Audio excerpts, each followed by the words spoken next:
Hi everyone, welcome to revise with me. And आज हम cover कर रहे हैं चैप्टर 2 संधि का ये थर्ड पार्ट है, विसर्ग संधि। तो एक छोटा सा टॉपिक है, तो बने रहिए विसर्ग संधि को जानने के लिए। सबसे पहले देखते हैं कि विसर्ग संधि क्या है। तो विसर्ग संधि सिंपली आपको ध्यान में रखना है कि ये विसर्ग होते हैं अह, ये ऐसे जो दो डॉट्स होते हैं इन्हें हम अह बोलते हैं, तो इसी को विसर्ग बोलते हैं। तो इस विसर्ग के बाद अगर कोई स्वर या व्यंजन आ जाए और आप उन दोनों शब्दों को जोड़ दें, एक विसर्ग शब्द को और एक स्वर या व्यंजन वाला जिसमें पहला शब्द स्वर या व्यंजन हो, उसको आप जोड़ दें तो वो हमें क्या बन के मिला देती है, विसर्ग संधि। तो ज़्यादा ऐसे नहीं खींचूंगी, सिंपल बात करेंगे कि कैसे विसर्ग संधि बनता है। तो देखते हैं कि विसर्ग संधि सिंपल आपका ट्रिक मैं आपको बताती हूँ कि कैसे बनता है। देखिए, अगर बीच में आपके पास आधा श, ये षटकोण वाला आधा श या आधा स आ जाए, ठीक है, इनकी आधी मात्राएं, इनकी इस श का आधा, इस श का आधा या इसका स का आधा, तो ये आपको मोस्टली आप इसको बिना किसी कन्फ्यूजन के आप इसको विसर्ग संधि टिक कर सकते हैं अगर क्वेश्चन आया तो। और एक दूसरी ट्रिक है कि अगर आपका पहला जो शब्द है उसमें आपका स्वर आ रहा हो, जो आपने कन्वर्टेड आपका संधि करने के बाद आपका जो शब्द मिला उसमें बीच में आपको श, ये आधा षटकोण वाला श या स, ये आपको अगर मिले और लास्ट में आपको मोस्टली आपके पास व्यंजन हो, तो हम उसको विसर्ग संधि बोलेंगे। तो सबसे पहले देखते हैं एग्जाम्पल, क्योंकि उसके बिना ये अधूरा है। So let us look at our first example. Simple सा एक एग्जाम्पल लेते हैं।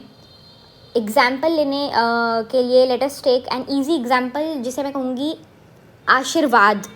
हमें आजकल आशीर्वाद की ज़्यादा ज़रूरत पड़ रही है लोगों की, because of the current situation. तो हमें आशीर्वाद एक विसर्ग संधि का एग्जाम्पल दिख रहा है, तो देखते हैं कैसे। सबसे पहले आशीर्वाद लिख लेते हैं, आशीर्वाद। एक फिर से एक आपको मैं वार्निंग या एक मैसेज देना चाहूँगी कि स्पेलिंग्स पे आपको ज़्यादा ध्यान नहीं देना है। It is just an objective exam, so do not bother about the spellings. या आपको नहीं आती है स्पेलिंग्स तो ठीक है, कोई बड़ी बात नहीं है। This is an objective exam, आपको बस टिक करना आना चाहिए, आपको राइट ऑप्शन को टिक करना है, that will fetch you all the marks, so don't worry. So देखते हैं आशीर्वाद। तो देखिए, आशीर्वाद को अगर हम ब्रेक डाउन करें तो आशीर्वाद की संधि ये होगी,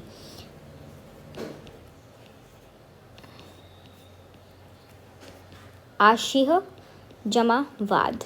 ये देखिए, ये हमारे पास आ गया एक विसर्ग यहाँ पे, और सबसे पहला यहाँ पे हमारे पास वाद है, तो ये आपका बन के आपको क्या दे देगा, विसर्ग संधि।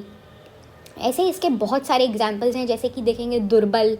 दुर्बल एक सेकंड एग्जाम्पल के तौर में मैं दुर्बल लिखना चाहूँ, सो ये है दुर्बल। देखिए, दुर्बल को आप कैसे लिखेंगे, देखिए बल तो एक शब्द है ही, और साथ में अब आप दुर कोई वो नहीं है, तो आपको वर्ड देखना है क्या है, तो वर्ड है दुह, ठीक है। इन दोनों को मिला के आपको दुर्बल मिलेगा। तो आपका ये वंस अगेन आपके पास विसर्ग आ गया। बस यहाँ पे यही कैच है कि आपको पहचानना है कि आपका विसर्ग कब हो। आप जब ब्रेक डाउन नहीं कर पा रहे हैं तो आप सोचिए कि मैं इसको किस तरीके से एक वर्ड बना दूँ, तो ये आपकी एक और ट्रिक रहेगी। तो अगर आप मैक्सिमम यहाँ पे एग्जाम्पल्स देखेंगे उसी से काम बनेगा। बस आपको ये याद रखना है कि विसर्ग में आपके पास यहाँ पे क्या आना चाहिए, एक विसर्ग। तो एक और example for more clarification, let us take पुनर्जागरण। पुनर्जागरण एक थर्ड एग्जाम्पल मैं देख रही हूँ, पुनर्जागरण। तो ये ऐसे लिखा जाता है पुनर्जागरण को। देखिए, पुनर, आधा र यहाँ आ गया, और मोस्टली देखिए आधा र वाले में भी आपके ये, क्योंकि पुनर in it self is not a word, word is पुनः। तो पुनः जब आ गया, और जागरण हम जानते ही हैं, सब करते हैं आजकल जागरण, तो जागरण लिखिए और पुनः लिखिए, और विसर्ग को देखिए आ गया, तो आपके पास ये विसर्ग संधि है। दूसरी जो आपको हमने पहली ट्रिक बताई थी, आधा श स को लेके, उसका एग्जाम्पल भी देखते हैं। तो देखिए, आज के ज़माने में कोई भी हरीश चंद्र नहीं है, सच नहीं बोलते हैं कोई भी, तो हरीश चंद्र का एग्जाम्पल एक विसर्ग संधि है। देखिए, हरीश चंद्र। देखिए, अब हरीश को आप ऐसे नहीं लिखेंगे, हरीश को या तो आप बोलेंगे कि मैं ऐसे हरीश लिख देता हूँ, ये एक शब्द हो गया, so that will be wrong. हमारे पास वर्ड यहाँ पे हरीश है। देखिए, हरीश को हम कैसे लिखेंगे, सिंपल हरिह, हरिह। यहाँ पे आपके पास ये विसर्ग आया है, और फिर दूसरा लास्ट वर्ड है चंद्र। इस तरीके से आप इसे ब्रेक डाउन करने की कोशिश कीजिए और आइडेंटिफाई करना आपके लिए और आसान हो जाएगा। और एग्जाम्पल कोई लूँ, जैसे कि निश्चय, एक और एग्जाम्पल लेते हैं। निश्चय, देखिए निश्चय ऐसे लिखते हैं। सो निश्चय को ब्रेक डाउन करना, देखिए niche is in itself not a word, so चय जमा निह, ये हो गया हमारा एक फिर से विसर्ग संधि का एग्जाम्पल। सो हमें यहाँ पे बस यही ध्यान रखना है कि हमारा ये विसर्ग में हमें ब्रेक डाउन करना है। सो आपको ट्रिक भी पता है कि अगर आधा श आ रहा हो तो it will mostly be your विसर्ग संधि, ठीक है। और आपके पास यहाँ पे एक और टाइप हम देखते हैं, जैसे कि हमारे पास है, एग्जाम्पल लेते हैं, एक लड़की का नाम सरोज। अब ये विसर्ग कैसे हो सकता है, देखते हैं इसको। देखिए ये थोड़ा यहाँ पे कॉम्प्लिकेटेड है, अगर आप इन एग्जाम्पल्स को एक बार देख के चले जाएंगे तो आपको क्लैरिटी आ जाएगी।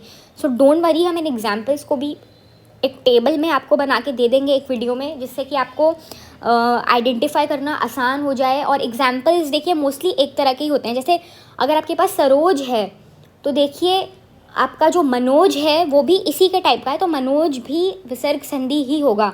या मनोहर है या यशोदा है, तो ये सब विसर्ग संधि हैं। तो आप एक तरह का एग्जाम्पल भी अगर याद कर लेंगे हर तरह की संधि के लिए तो that is more than enough. तो देखिए सरोज को कैसे लिखते हैं हम, सरोज को लिख रहे हैं हम सरह जमा ज। ये एक मीनिंगफुल आपका ब्रेक डाउन होना चाहिए, दोनों वर्ड्स मीनिंगफुल होने चाहिए। सो इस तरीके से आप इसे ब्रेक कर रहे हैं, तो ये भी एक एग्जाम्पल हो गया आपकी विसर्ग संधि का, ठीक है।